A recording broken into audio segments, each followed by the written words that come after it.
Если для жены механизатора есть подходящая работа, то прочнее становится его связь с родным селом. По договору с Казанской швейной фабрикой №1 в напряженный период полевых работ швеи участвуют в сельскохозяйственном производстве. За выработку получают зерно и корма.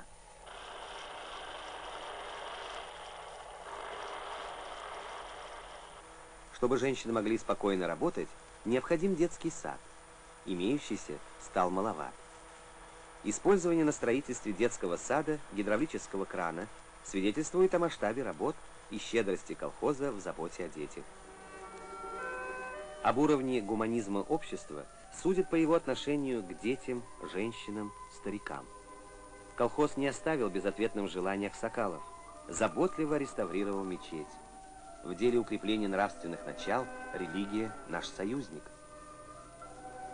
В Доме культуры размещается культурно-спортивный комплекс колхоза.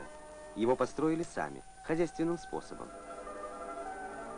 Спортзалу могут позавидовать даже некоторые городские предприятия. Целыми днями здесь школьники всех возрастов. После работы любят бывать и взрослые. Национальная борьба кереш – любимый вид состязаний в татарской деревне.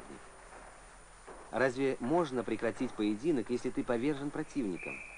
В преодолении и рождается характер. Если даже не удастся стать батыром на сабантуе, то все равно тренировка не пройдет безрезультатно. И юношескую стать, и волю к победе, и мужество вырабатывает у джигита кереш. Статистика говорит, что мы читаем сейчас меньше, чем до появления телевизора. Но никакая экранизация не заменит подлинный диалог автора с читателем.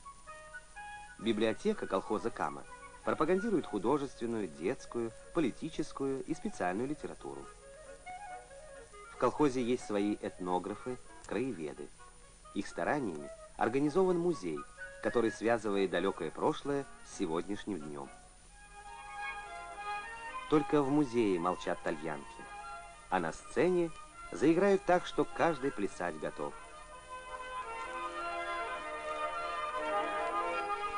В колхозе есть музыкальная школа.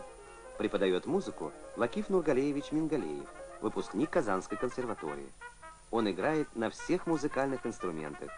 Это и притягивает в Дом культуры сельчан. Идет репетиция. Еще не все получается, а нетерпеливые уже в зале.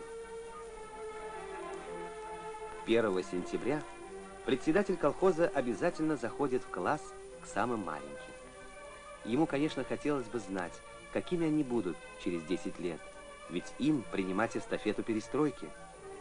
Этому и предстоит учить их с первых минут первого урока.